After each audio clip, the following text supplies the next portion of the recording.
a este punto, ¿no? A este punto de esta Argentina que da vergüenza ya desde hace mucho tiempo, pero que cada vez nos da más vergüenza ver. Bueno, tenemos en línea a un gran economista, a un, a un integrante de la Fundación Libertad y Progreso y aparte un gran analista de la realidad argentina, de esta realidad que describimos al principio y que nos toca vivir y sufrir y padecer todos los días. Aldo Abraham. Aldo, ¿cómo te va? Buenas tardes. Buenas tardes, un gusto estar charlando contigo. ¿Cómo estás? ¿Bien?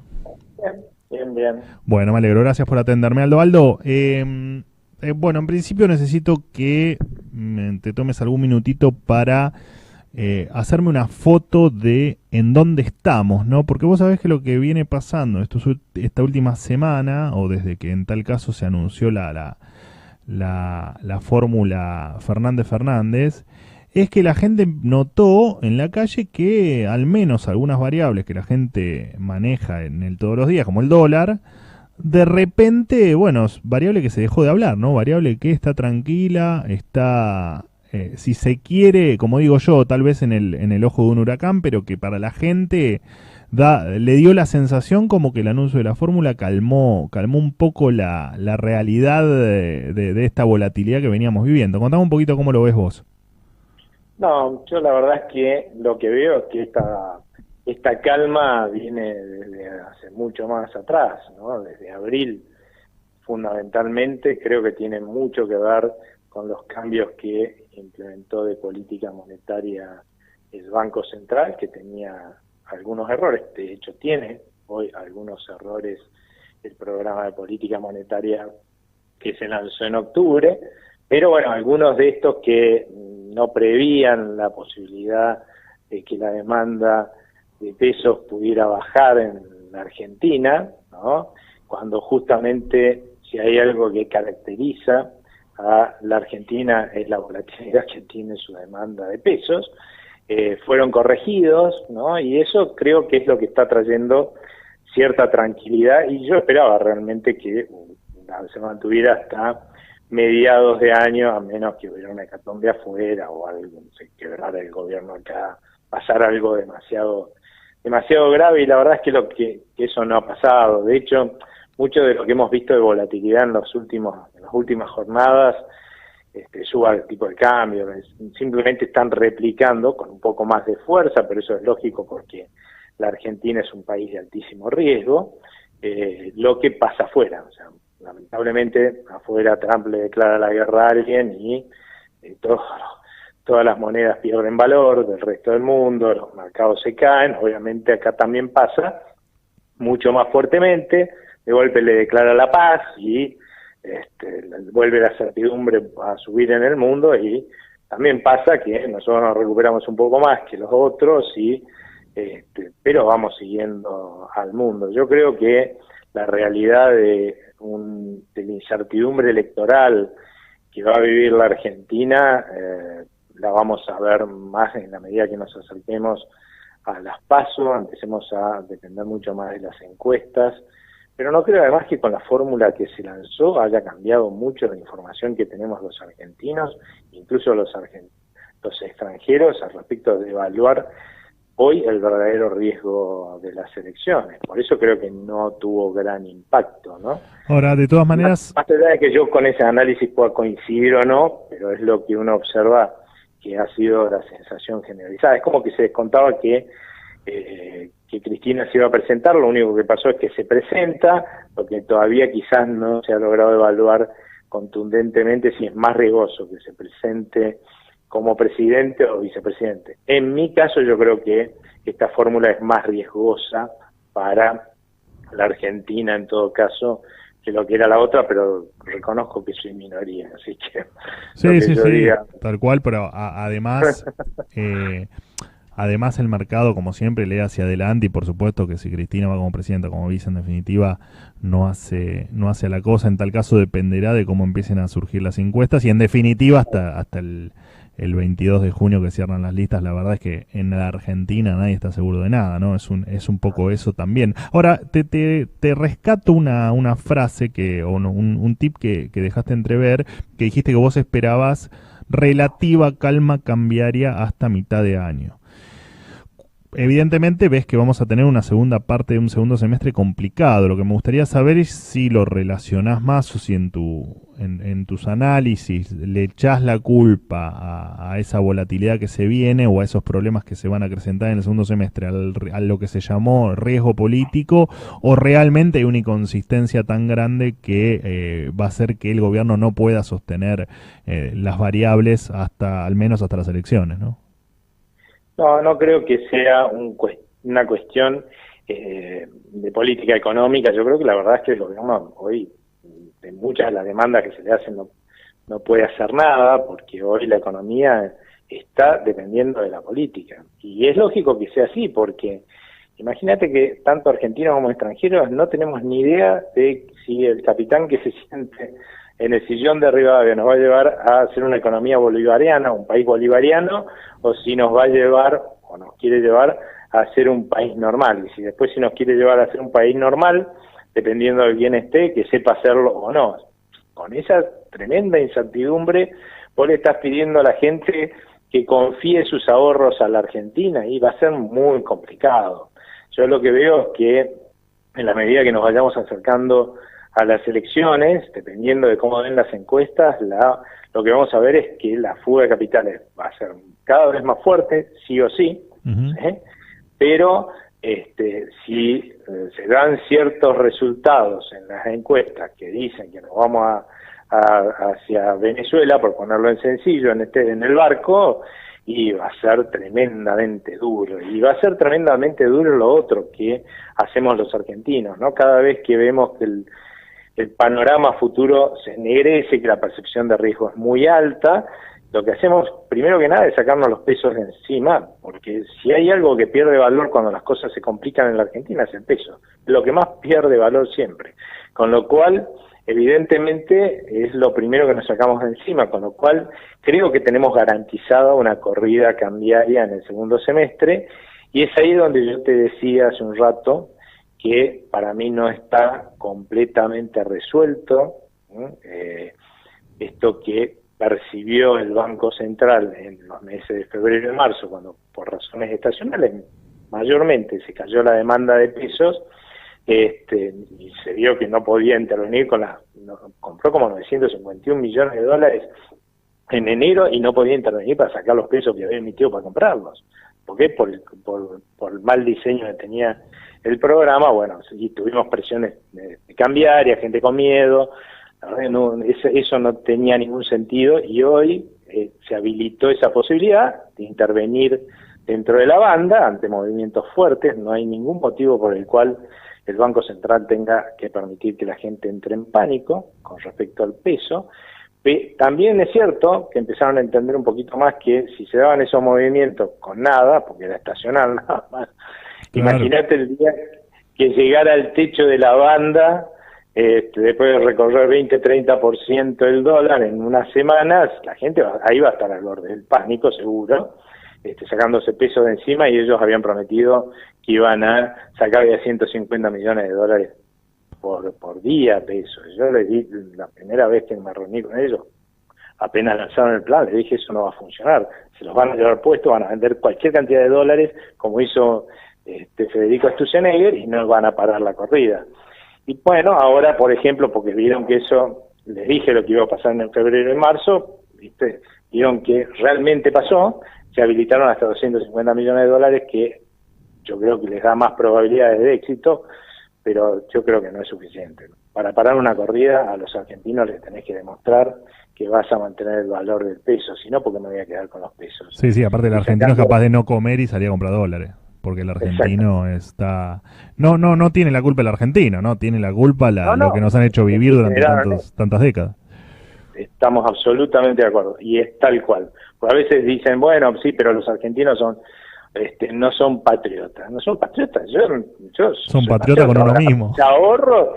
a mis ahorros los voy a proteger, son mis sacrificios. Ahora, ¿por qué no nos preguntamos por qué yo tengo que hacer esto en vez de estar tranquilo en pesos? ¿Por qué tengo pánico en vez de poder estar tranquilo en un banco en la Argentina o tener mis ahorros en la Argentina?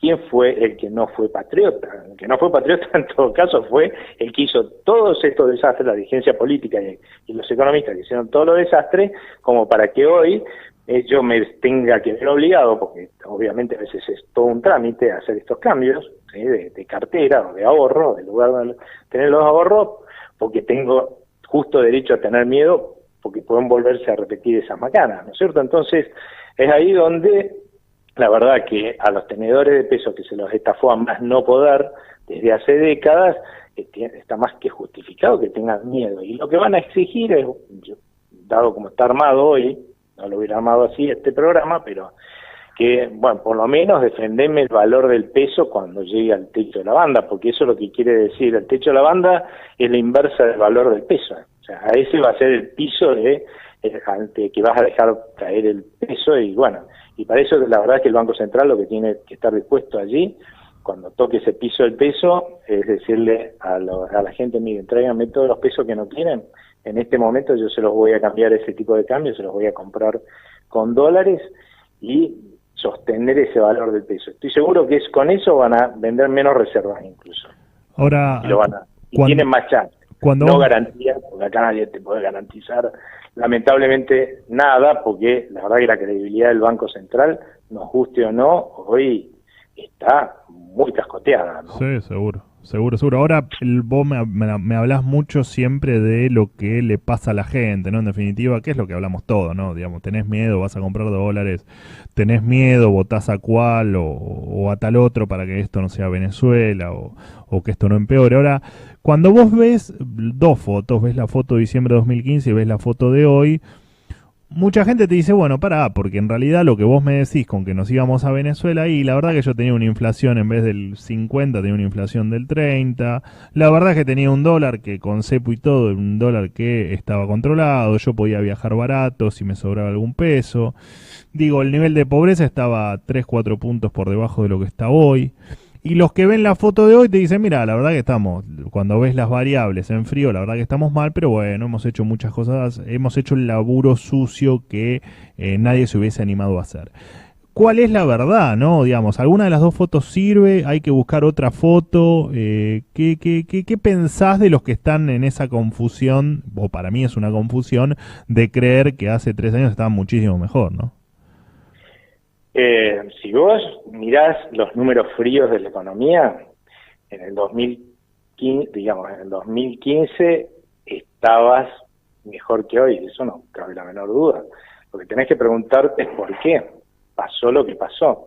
Y te lo voy a poner con un ejemplo sencillo para que la gente que nos está escuchando, que no tiene por qué ser economista, lo entienda, ¿no? Suponete que yo agarro las finanzas de mi familia, ¿no? Hasta acá venimos muy prolijos, ¿está? Y de golpe, no sé, me agarra la chiripioica y le digo a mi familia, bueno, nos vamos de viaje, nos vamos un mes a recorrer Europa, vamos a los mejores hoteles, ¿no? Maravilloso, volvemos después de un mes, ¿no? Me llega el resumen de cuentas de la tarjeta, y miro la cuenta corriente y no tengo nada, no en las cuentas del banco, estamos al borde de la quiebra, y mi mujer me dice, no, flaco, vos... Ponete a laburar, te dice tu mujer. No, pero además es un desastre manejando la cuenta de la familia, la voy a agarrar yo. ¿Sí? Yo digo, no, sí, la verdad que madre, hacete cargo de la finanza de la familia, vos. Pero mi mujer no resuelve los problemas, no crea más problemas, ¿está? No nos lleva de vuelta a Europa, ¿tá? A pasear y a seguir desmadrandnos con la tarjeta de crédito, pero no resuelve los problemas que tenemos en términos de niveles de gasto, ¿sí? Entonces los mantiene en el tiempo. La realidad es que todos nosotros sabemos que si hacemos eso en nuestra familia, cuando miramos dentro de un año, ponele las finanzas de nuestra familia, la el resultado del manejo de las finanzas de mi mujer, que no fue la que generó el desmadre, ¿no? Lo generé yo, ¿sí? Va a ser mucho peor que el resultado que dejé yo, porque no resolviste el problema, o sea, seguiste acumulando los intereses, ¿entendés? Entonces, eso es lo que nos está pasando hoy, ¿no? Para que la gente lo entienda. Obviamente, no resolver los problemas tiene costos, aumenta el problema, ¿no? Y por eso tenemos más problemas hoy que el 2015, porque no se resolvieron los problemas económicos, no se avanzó en lo que se llaman las reformas estructurales. Hasta ahí un punto. Después está el tema de sí, la gente que con esta lectura la verdad es que suena a estamos en un problema, ¿no? Porque los otros fueron malos, pero esto parece que fueron peor. Y ahí es donde yo ya no estoy tan de acuerdo, porque fundamentalmente si alguien me dice subite a un barco que va a Venezuela, ¿sí? O una economía bolivariana, yo lo que te voy a decir, olvídate de mí, ¿sí? Ahora, si me decís subite a un barco que quiere ir a hacer un país normal, Chile, Perú, ya, sí, de por acá nomás, o España, ¿no? Portugal, y te voy a decir que sí, ¿no? Probablemente después tenga la duda, que es un poco lo que nos pasó estos 4 años, si el capitán tiene un GPS que funcione bien, o puso bien las coordenadas, pero no me cabe la menor duda de por lo menos va a tratar de ir para el lado de un país normal, y de hecho algunas cosas de país normal se hicieron, más que nada por ahí en la parte institucional, pero algunas en términos económicos. Hoy no hay cepo, por ejemplo, ¿sí? Hoy no estamos en default, podemos caer por no haber hecho el resto de las cosas en un default hacia adelante, sí, podemos caer, pero claramente porque, digamos, el actual gobierno quería ir a un país normal, pero le erró con el GPS que está usando. A partir de ahí, la verdad es que yo prefiero ir con un capitán, sea o cualquier otro, que me diga que quiere ir a un país normal y tratar en todo caso de que cambie el GPS, porque al que quiere ir a una economía bolivariana, no le voy a decir que cambie el GPS, porque el tipo va a poner rumbo pues no le interesa, a la economía bolivariana. O sea, esa es la opción que yo veo hoy y si querés, es lo que más o menos va a decidir mi voto hacia adelante, ¿no? Sí, el tuyo y el de muchos, porque en definitiva el ir a Venezuela, incluso no hay que irse muy lejos, porque sería el no ir a Santa Cruz, ¿no? Que, digamos, los chicos perdieron un año de clase, claro. La gente cobra cada 3 navidades, digo, está claro que tampoco hay que irse tan lejos, pero está claro el modelo. Por lo tanto, yo tengo la misma aspiración que vos, ¿no? Que no vayamos a Venezuela. No sé a dónde vamos a ir, pero que a Venezuela, por favor, no. Bueno, por lo menos no le apuntemos para allá, digamos, ¿no? Si después nos sale carambola, la carambola no, pero no apuntar adrede hacia ahí. Y la verdad es que, más allá de todo lo que puedo criticar de lo que se hizo en términos económicos al actual gobierno, debo reconocer que, por lo menos, hemos cambiado el rumbo en términos de institucionalidad. No todo lo que yo creo que se pudo haber cambiado en estos años, creo que no, estamos lejos, pero nosotros hasta el año 2015, en los anteriores 20 años, que tenemos un índice de calidad institucional que compara 192 países del mundo, y obviamente está la Argentina, fuimos el segundo país del mundo en quien más cayó en términos de calidad institucional. Caímos en el puesto 142 entre 192 países, o sea... Sí, que eso no tiene ni justificación, porque digamos, hasta lo demás uno lo puede justificar desde lo ideológico, pero o desde la negligencia, o desde desde cualquier ángulo, pero digo, la calidad institucional es algo que no debería estar ni en discusión, ni en tela de juicio. Lo que pasa es que, ojo, que el anterior gobierno era bolivariano, populista. Los populistas, las instituciones le parece que son en realidad restricciones al liderazgo de quien manda, del caudillo que está ahí arriba, y obviamente y que es él el que entiende en realidad lo que necesita el pueblo, entonces no debería estar restringido. Es un concepto absolutamente distinto a lo que es una democracia republicana, que es lo que a mí me gustaría vivir. Pero ahí está el punto, ¿no? Desde 142 que estábamos para esa época, para finales del mandato de Cristina, en este momento estamos 112, lo cual yo creo que deberíamos estar muchísimo mejor, pero de vuelta, ya no estamos, por ejemplo, en la C, si dividimos el ranking en 3, no estamos en la C, estamos peleando la cola de la B, ¿no es cierto? Ahí al final, poniéndolo en términos deportivos, pero no estábamos como antes en la C. Estamos mal, pero no tan mal. A la Z, digamos, ¿no? Porque, claro. Y hoy estamos acercando, por lo menos nos estamos acercando a la calidad institucional de un país como Chile. Antes nos estábamos acercando a la calidad institucional de países como Venezuela, como Bolivia, como países como Corea del Norte. O sea, vos decís, bueno, no vamos bien, ¿no? Sí, no, tal cual. En este sentido, yo creo que eso por lo menos hay que reconocérselo al actual gobierno, pero de vuelta, yo creo que los argentinos no nos deberíamos conformar con eso porque eso es poco. O sea, la verdad es que la Argentina debió haber hecho cambios mucho más profundos, incluso en lo institucional, ¿sí? Como por ejemplo haber reformado el Consejo de la Magistratura. Todos los que están ahí adentro del gobierno se quejaban de cómo estaba conformado, desde el punto de vista legal, ¿no?, el Consejo de la Magistratura. No lo cambiaron. Y tuvieron el poder de hacerlo. Ni hablar. Lo que pasa es que, bueno, uno siempre habla de la economía porque es lo que le gusta a uno y en definitiva porque es lo que sufre la gente de manera más directa. Yo te había prometido que te iba a retener 20 minutos, se me fue un poco el tiempo y así que me voy a abusar completamente de tu generosidad y te voy a hacer dos preguntas más.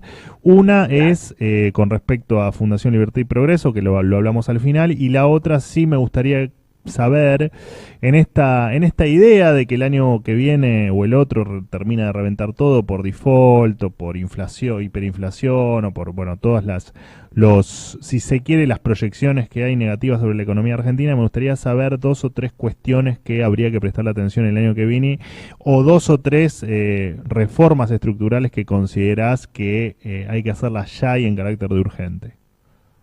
Mira, lo primero que te diría es que preocuparse por el 2020 hoy es ya ser optimista. Claro. Excesivamente optimista, porque la verdad es que si la percepción de riesgo llega a ser muy grande, porque de golpe en todos lados parece que ya hemos decidido que vamos a Venezuela. Yo lamentablemente creo que nuestra economía y sobre todo la política monetaria va a ser inmanejable, ¿sí? Con lo cual es muy probable que lo que veas es una crisis cambiaria, una corrida bancaria y la crisis económica y el default ahora, la verdad. Supongamos entonces que que no llegamos a ese extremo, ¿no? Que más o menos los resultados que se van conociendo no generan más incertidumbre y el Banco Central, porque tiene los instrumentos realmente, lo que pasa es que tiene que decir que los va a usar, logra traer cierta tranquilidad a los argentinos con su moneda. Llegamos al 10 de diciembre, la verdad es que no creo que esté comprado un default ni una hiperinflación en la Argentina. Eso va a depender que el tipo que se siente, sí, hoy sería un tipo, el 10 de diciembre en el sillón de Rivadavia, ¿no? Haga o no las cosas que hay que hacer. El hecho de que haya que renegociar con el fondo es un hecho, no depende de quién esté en el sillón de Rivadavia, pues va a haber que hacerlo. Ahora, lo que es una utopía, una ficción, es pensar que los señores del Fondo Monetario por ahí nos van a extender los plazos para que les paguemos y por ahí nos consiguen plata propia o de otros países en función de este nuevo acuerdo, como para ayudarnos un poquito en el primer año, que es lo que necesitaríamos, o sea, en 2020, para pagar créditos en realidad del sector privado, porque los del fondo vencen a partir del 2021, y no nos van a pedir que seamos medianamente responsables, que vamos a poder ir a decirle, mirá, déjame tener más déficit, gastar más, gasto más, no voy a hacer las reformas estructurales. Los tipos te van a decir, te van a dar una palmadita en la espalda, te van a mandar a tu casa, ¿sí? Y vas a quedar en default. Es buena hiperinflación o todo junto, lamentablemente, que es lo más probable. Ahora, si el señor que se siente ahí le dice, no, la verdad que si no resolvemos esto, de las reformas estructurales, ustedes tienen razón, que si vamos a una crisis y bueno, y firmamos y nos van a controlar, va a ser mucho más estricto el control, que hasta ahora la verdad que cada vez que se supone que vence un plazo para las reformas estructurales nos han dado un waiver, ¿sí? Nos han permitido postergarlo porque son conscientes de la situación política, pero una vez que vos asumiste, ya está, vos sos presidente, a partir del 10 de diciembre no hay excusa. van a ser mucho más estrictos en términos de que lo cumplamos. Y fundamentalmente porque hay una realidad que es la siguiente: aún con el acuerdo con el fondo, la historia de la Argentina es que no hacemos las reformas estructurales. Y ¿por qué no hacemos las reformas estructurales? Es que desde hace 7 décadas venimos de crisis en crisis. Porque es la forma de licuar el resultado de no haber hecho, desastroso, de no haber hecho las reformas estructurales, ¿no? Entonces, aún teniéndola de vuelta un acuerdo y bla, bla, bla, y todo, puede llegar a pasar que igual vayamos a una crisis.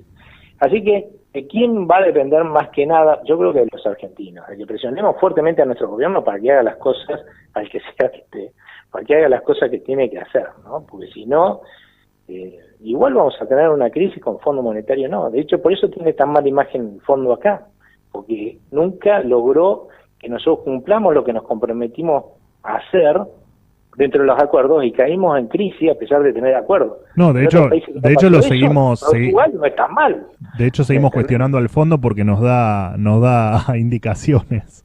Es increíble, ¿no? Somos increíbles. Que no cumplimos, ¿no? Y que después todo fracasa porque no cumplimos las indicaciones, pero le echamos la culpa por las indicaciones que da. O sea, realmente somos un país en ese sentido complejo, ¿no? ¿Hay alguien que te inspire más confianza que otro de los candidatos que uno puede llegar a prever que se van a presentar en virtud de hacer efectivamente las reformas y de encarar un plan en serio de país? ¿O, digamos, estás desilusionado con todos como la buena parte de la sociedad? ¿O hay alguien que vos digas, no, mira, por ahí si llega, realmente cambia la historia? Yo creo que, por ahí lo que voy a decir va a ser medio duro para los que estén escuchando, ¿no? Pero yo creo que hoy no tengo garantías con nadie de que esto se vaya a hacer, ¿sí? Sí, obviamente tengo esto que comentaba hace un rato. Sé quiénes tienen más probabilidades de no hacerlo en todo caso, y quiénes, juzgo, hay más probabilidades de que los convenzamos de que las hagan. Y ahí creo que Cambiemos hoy es el que va a presentarse como, a pesar de que no lo hizo, y vengo criticándole por eso, con mayores probabilidades de que la hagan.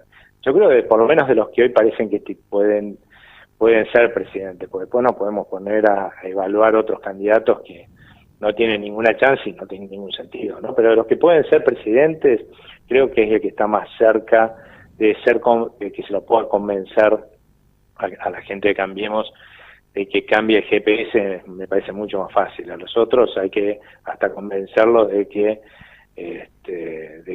la dirección que tiene que poner en el GPS es otra, ¿no? Y eso es muchísimo más complicado.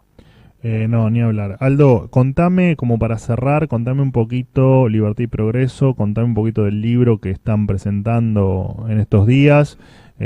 Bueno, yo sabés que les tengo mucho afecto a todos, a Agustín Echevarne, a toda la gente de la fundación, le tengo mucho cariño y respeto, así que contame un poquitito del libro y de lo que viene de aquí hacia adelante. Mira, justamente hablando de GPS, bueno, nosotros tenemos el GPS en un libro, por decirlo de alguna forma, porque claramente cuando nació Libertad y Progreso en 2011, nuestro mayor esfuerzo, porque íbamos contracorriente, ¿no? Tratar de que los argentinos entendieran que la Argentina tenía que ser una verdadera democracia republicana, que cumpliera con los derechos y las instituciones que respetara, ¿no? Los derechos e instituciones que están en la Constitución Nacional, a contramano contra un gobierno populista que está en contra de todo eso, ¿no? Así que tuvimos que poner mucho esfuerzo en lo que hace a la comunicación, ¿no? Pero al mismo tiempo y en paralelo con parte de los recursos que teníamos, y dirigido por Manuel Solanet fundamentalmente, tratamos de ir avanzando en dar respuestas concretas a las soluciones, a los problemas que tiene el país en términos de soluciones, ¿no? Soluciones concretas. ¿Por qué? Porque una cosa que uno cuando dice esto, transmite estas ideas, lo que suelen decirte es, no, pero eso es imposible de hacer, ¿no? Tal cual. Entonces, por eso, al fin y al cabo en la Argentina, lo que siempre primó es que el fin justifica los medios. O sea, queremos los derechos de todos, o de algunos, para lograr una solución, ponerle para la mayoría. Y eso, los países que entran en esa, no funcionan nunca, ¿no? Y la Argentina lo ha demostrado durante 30 años. Así que tuvimos que poner mucho esfuerzo en lo que hace a la comunicación, ¿no? Pero al mismo tiempo, y en paralelo con parte de los recursos que teníamos, y dirigido por Manuel Solanet fundamentalmente, tratamos de ir avanzando en las respuestas concretas a los problemas que tiene el país en términos de soluciones, ¿no? décadas. Entonces nosotros lo que empezamos a hacer es buscar los problemas más graves y mostrar que dentro del marco de la Constitución se les puede dar una solución, ¿sí? Y en ese sentido, bueno, ya hoy tenemos 14 o 15 propuestas a problemas como educación, seguridad, defensa, no solamente económicos, y todos los años, a principios del anterior gobierno obviamente no nos recibía nunca, ¿no? Por supuesto, pero a partir del principio de 2016, todos los años, a principios de cada año los presentamos. No tuvimos mucho éxito, eso es cierto, en que se hicieran esas cosas, y esta va a ser la tercera actualización desde que tenemos este trabajo completo, que lo lanzamos en 2014, y lo vamos a presentar en la Universidad de SEMA, que queda ahí en Avenida Córdoba. En Avenida Córdoba y Reconquista, en la Universidad de SEMA, el 28 de mayo a las 18 horas. Y nuestro objetivo es que lo conozca, y yo invito a que vaya todo, porque realmente cuando uno está discutiendo esas cosas, esto de que no se puede hacer, por ejemplo, te voy a dar un ejemplo, ¿no? No, pero vos que estás proponiendo con la reforma del Estado, te dijimos 1 millón de personas en la calle, sin ingresos. Eso es uno de dos: o es un liberal ignorante, sí. Así te lo digo, porque no se puso a estudiar, o no hizo el esfuerzo de buscarle una solución, justamente algo que es imposible de hacer, dejar 1 millón de personas en la calle. O dos, que son la gran mayoría en realidad, son justamente los que están tratando de que el Estado no cambie, porque si yo a todos ustedes los convenzo de que hay que dejar 1 millón de personas en la calle, lo que me van a decir no lo hagamos, ¿no es cierto? Entonces nosotros nos pusimos a trabajar y no es necesario dejar a nadie sin ingresos. En 2 años se pueden hacer las reformas sin usar más recursos de los que estamos usando hoy, o sea, sin endeudarse o necesitar más plata, simplemente no usando los recursos para mantener el problema, sino para resolverlo. Los mismos recursos, y nosotros en realidad creemos que van a ser menos. Con lo cual, ¿dónde van a quedar? ¿Dónde están esos millones? Ya se acaba el mito, y si se acaba ese mito, y nosotros lo vamos a demostrar que se puede hacer en esta reunión, más otros temas que hay que resolver en la Argentina, si se acaban esos mitos, y para eso tenemos que colaborar todos, y para eso hay que saber, va a ser más fácil que se puedan hacer, y más fácil que la gente pueda apoyar y votar ese tipo de soluciones, y por eso yo creo que es muy importante que todo el mundo vaya, porque en realidad todos podemos ser transmisores de estas ideas en nuestros grupos, ¿no? Y la verdad es que todos tenemos que asumir ese compromiso, ¿no? Decir, bueno, mira, está Libertad y Progreso ahí diciendo estas cosas, qué bonito, aplaudamos, y nos vamos a nuestra casa y no hacemos nada. Por eso yo aprecio mucho el trabajo que vos haces, por ejemplo. Te agradezco porque claramente estás diciendo estas cosas, estás haciendo el esfuerzo de que cada vez más argentinos entiendan que lo que le vendieron hasta ahora es magia, igualicho y facilismo, que es cierto, hacer las cosas bien cuesta más, pero resulta que tiene resultados mejores, parece, porque lo que hemos tenido hasta ahora con el facilismo, el igualicho y la posible mágica, o el milagro de decir, bueno, que se resuelvan con el tiempo, ¿sí?, no ha funcionado. Tal cual. Bueno, entonces, 28 de mayo, 18 horas en UCEMA, y en Avenida Córdoba. Córdoba y Reconquista. Aldo, no tengo más que palabras de agradecimiento. Gracias por la charla. Un placer y un lujo haberte tenido acá. Un gusto para mí estar contigo charlando, sí, con tu gente que te escucha. Muchas gracias. Un abrazo grande, Aldo. Chao. Bueno, Aldo Abraham estuvo ahí dándonos un pantallazo, un poco de todo, pero que casualmente, porque no había hablado con Aldo antes, bueno, lo relacionamos en definitiva con esta decadencia a través de las mentiras que nos han hecho a través de tantos años, ¿no? De que fácil se puede llegar y difícil no. Y nos han mentido. Llegar se llega por el camino difícil y con mucho sacrificio. Fernando, vamos con un temita y volvemos para el cierre. Gracias.